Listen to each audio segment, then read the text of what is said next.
Hello दोस्तों, आप सभी का स्वागत है क्रिस्टल ऑल स्टडी में।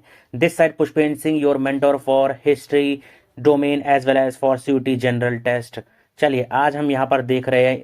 इससे पहले हमने देखा था दिल्ली सल्तनत के, आपको मैंने 2 लेक्चर कराए, जिसमें आपने पार्ट 1 में पढ़ा स्लेव डायनेस्टी, देन आपने पढ़ा खिलजी डायनेस्टी, और उसके बाद पार्ट 2 में आपने पढ़ा तुगलक डायनेस्टी और Sayyid dynasty, and then Lodi dynasty का आपने लास्ट पार्ट भी कंप्लीट कर लिया था। आज हम यहाँ पर करेंगे अपने कुछ इंपॉर्टेंट एमसीक्यूज, और उससे पहले हम देखेंगे इब्राहिम लोदी के बारे में, जो कि लास्ट रूलर था, आप कह सकते हैं, लोधी वंश के, as well as he was the last ruler of Delhi Saltanat. चलिए शुरुआत करते हैं।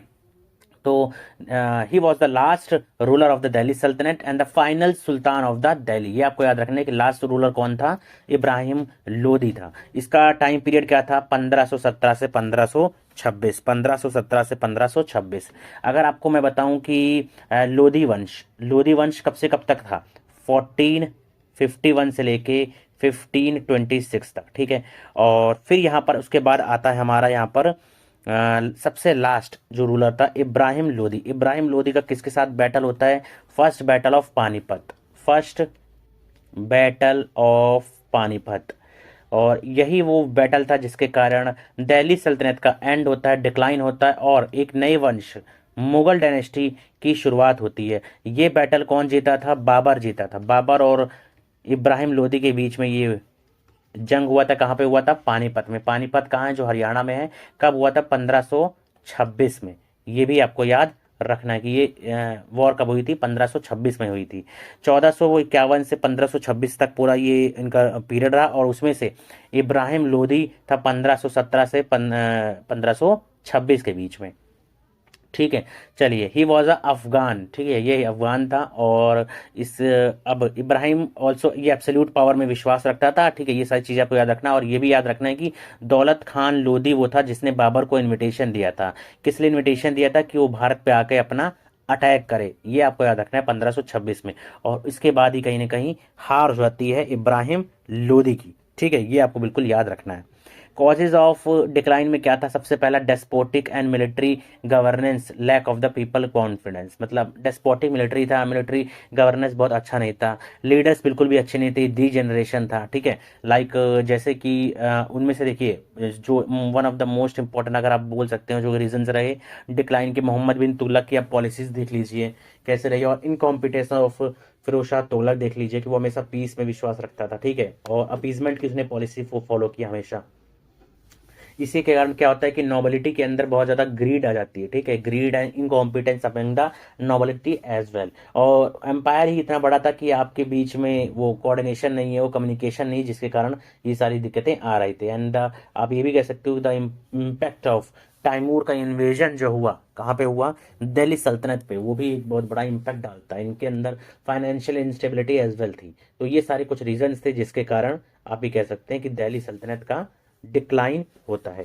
ये आपको बिल्कुल याद रखना है। और अगर मैं आपको इसमें कुछ एड ऑन्स करता हूँ, सबसे पहले आपको ये याद रखना है कि दीवाने कोही जो डिपार्टमेंट था, ठीक है, दीवान ए कोही डिपार्टमेंट का लेना देना किस चीज़ से था, दीवाने कोही का लेना देना है एग्रीकल्चर से। किससे लेना देना है बच्चों, एग्रीकल्चर से। ये आपको याद रखना है। एंड देन उसके बाद आपको याद रखना है दीवाने खैरत, दीवाने खैरत, दीवान ए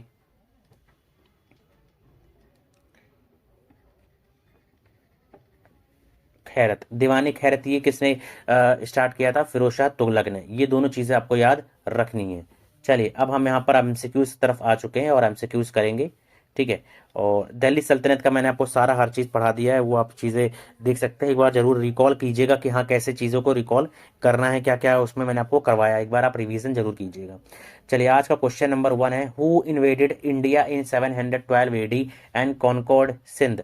तो सिंध को किसने कॉन्कॉर्ड किया था, 712 एडी में। तो 712 एडी में मोहम्मद बिन कासिम ने अटैक किया था। किसने किया था, मोहम्मद बिन कासिम ने अटैक किया था। ये आपको बिल्कुल याद रखना है। And he was a Afghan, ठीक है, ये अफगान था। Which ruler led 17 expeditions to India for wealth acquisition.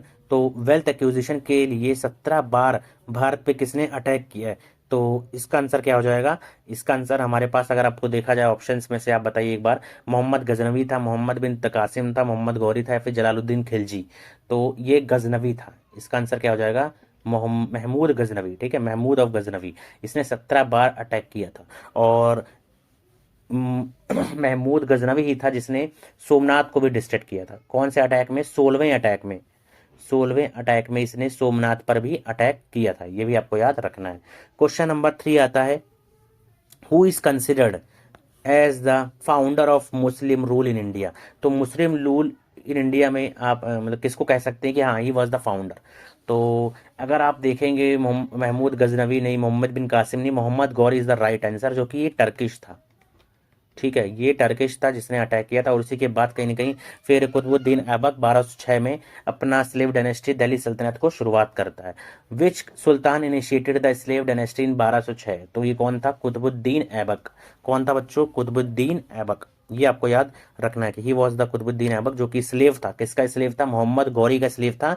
बाद में जब गौरी की डेथ हो जाती है तो ये अपने आप को किंग डिक्लेयर कर लेता है, ये अपने आप को सुल्तान डिक्लेयर कर लेता है। ठीक है, कुतुबुद्दीन ऐबक। और कुतुबुद्दीन ऐबक के बारे में अगर आपको पता रहना चाहिए, 1206 से 1210 एडी के बीच इसका पीरियड रहा। ठीक है ना।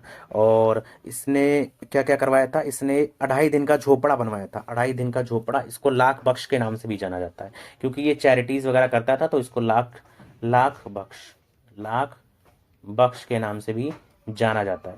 ठीक है। और आपको इसमें बताया जाए तो इसका टॉम्ब कहाँ पे था? इसका टॉम्ब लाहौर में था। टॉम्ब कहाँ पे? लाहौर में। और इसमें कुतुबुद्दीन क्या कहते हैं, कुतुबुद्दीन ऐबक ने कुतुब मीनार बनाने की स्टार्ट करी थी। ठीक है, एंड नहीं कर पाया था क्योंकि इसकी डेथ हो गई थी। और किसकी याद में? कुतुबुद्दीन बख्तियार खाकी की याद में। कुतुबुद्दीन बख्तियार खाकी की याद में इसने बनवाया था किस चीज़ को? कुतुब मीनार को। ठीक है, स्टार्ट करवाया था। ये सारी चीज़ आपको याद रखनी है।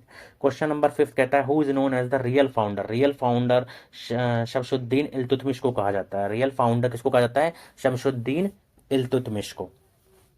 इल्तुतमिश ने क्या करा था? लाहौर से अपनी कैपिटल बनाया था दिल्ली, क्योंकि वहां पर ये लाहौर से अपनी कैपिटल बनाया दिल्ली। ठीक है। और दिल्ली, क्योंकि लाहौर में बहुत ज़्यादा रिवॉल्ट्स हो रहे थे इसके खिलाफ, तो इसने दिल्ली को अपना कैपिटल बना लिया था। और ये आपको याद रखना है कि इसने ही चौगन या फिर चालीसा, दुद्दाल चालीसा था, 40 लोगों का जो नोबल्स का ग्रुप था, किसने स्टार्ट किया था? तो वो करा था इल्तुतमिश ने। किसने किया था स्टार्ट? इल्तुतमिश ने। इसने टंका और जीतल कॉइन स्टार्ट करे थे। टंका एंड जीतल कॉइन किसने स्टार्ट किया था? इल्तुतमिश ने। ये सारी चीज आपको याद रखनी है। चलिए, नेक्स्ट क्वेश्चन आता है, question number 6। Razia Sultan was the? तो Razia Sultan was the Raj ruler? नहीं, ये गलत है। Known for conquering Gujarat, patrons of arts and? नहीं, तो इसका आंसर हो जाएगा first and the only Muslim lady to rule India. First and the only Muslim lady to rule India. ठीक है, इसका टॉम्ब कहाँ पे? खैतन में है। इसका टॉम्ब कहाँ पे है? खैतन। खैतन कहाँ जगह है? हरियाणा में है।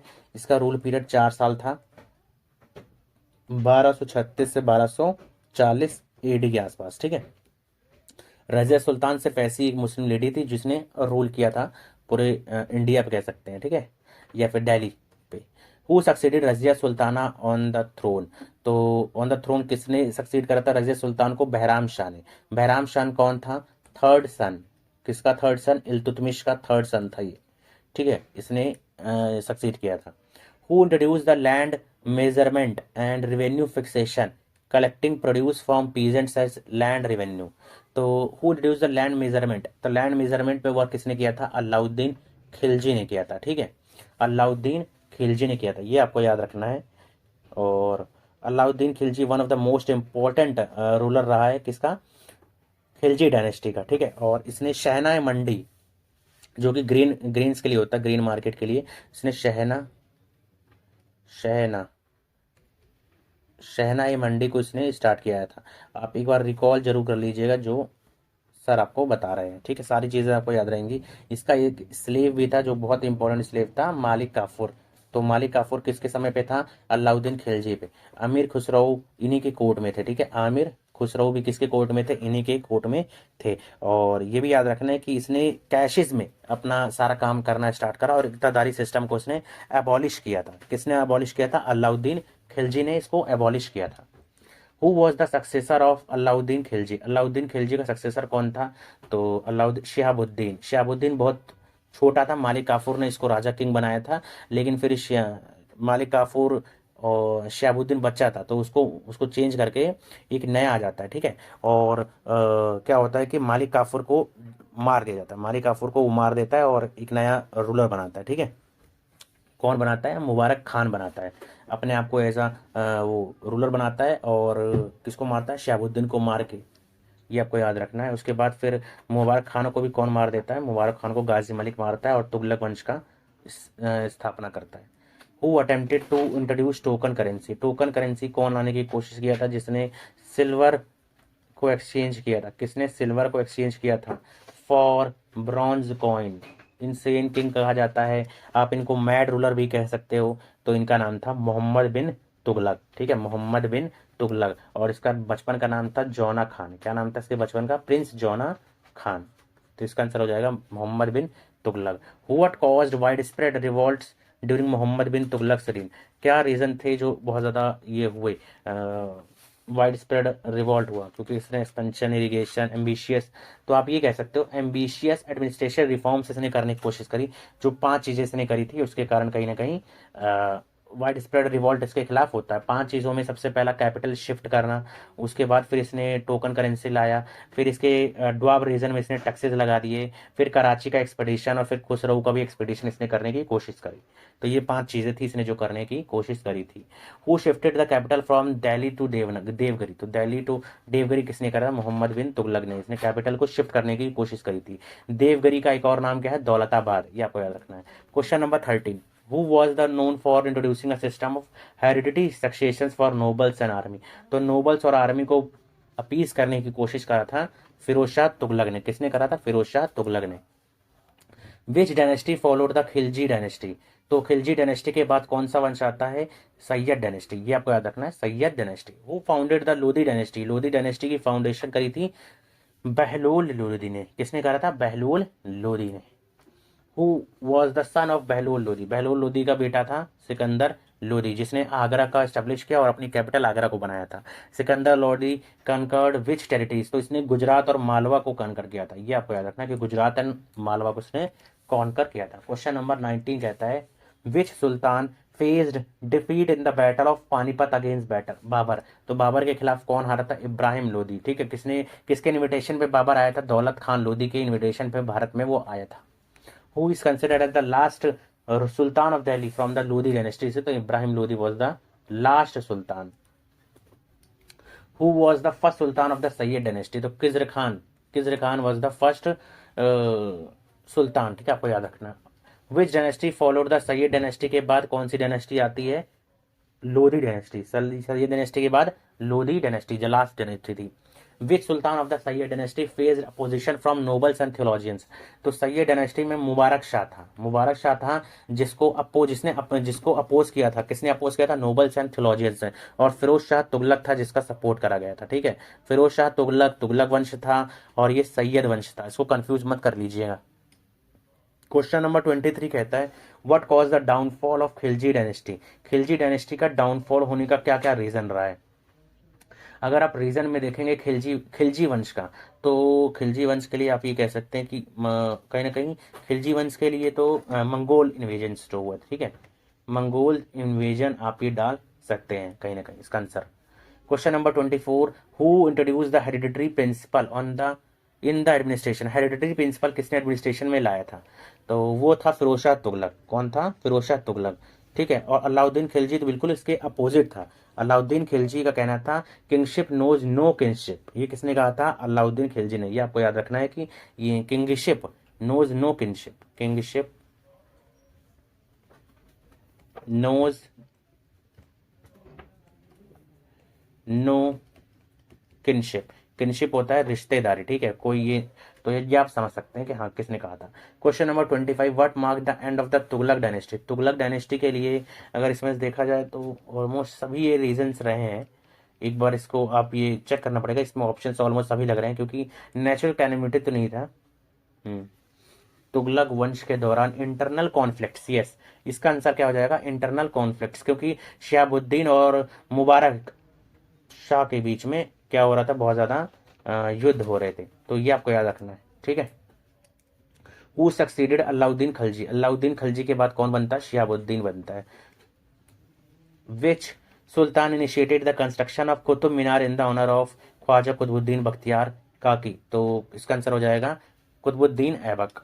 Who shifted the capital from Delhi to Agra, Delhi से आगरा किसने शिफ्ट किया था, सिकंदर लोधी ने अपनी कैपिटल को शिफ्ट किया था। Which sultan attempted to conquer Khurasan and Iraq, Khurasan और इराक को कॉन्कर करने के लिए किसने कोशिश करा था, अलाउद्दीन खिलजी, बालबन, मोहम्मद बिन तुगलक या फिरोज शाह तुगलक, तो इसका आंसर हो जाएगा मोहम्मद बिन तुगलक। वो what mark the end of the Delhi सल्तनत, दिल्ली सल्तनत का एंड कैसे आप कह सकते हैं, तो इसका आंसर आप दे सकते हैं कि कहीं ना कहीं मंगोल इन्वेजन आप बोल सकते हैं, मंगोल इन्वेजन। एक बार इसको चेक करना पड़ेगा इसमें क्या होगा। आप इसका चलिए आंसर कमेंट बॉक्स में बताइएगा कि आपको क्या लगता है कि हाँ इसका आंसर क्या होना चाहिए। And that's all for today. I hope आपको ये एमसीक्यूज जो हमने करवाया दिल्ली सल्तनत पे पसंद आए होंगे, और कहीं ना कहीं यहीं से जो भी हमने नोट्स कराया सारा कराया आपका सीयूटी ऑलमोस्ट पूरा कवर हो जाएगा। तो इसको आपको ध्यान से एक बार रिवीजन और कर लेना है।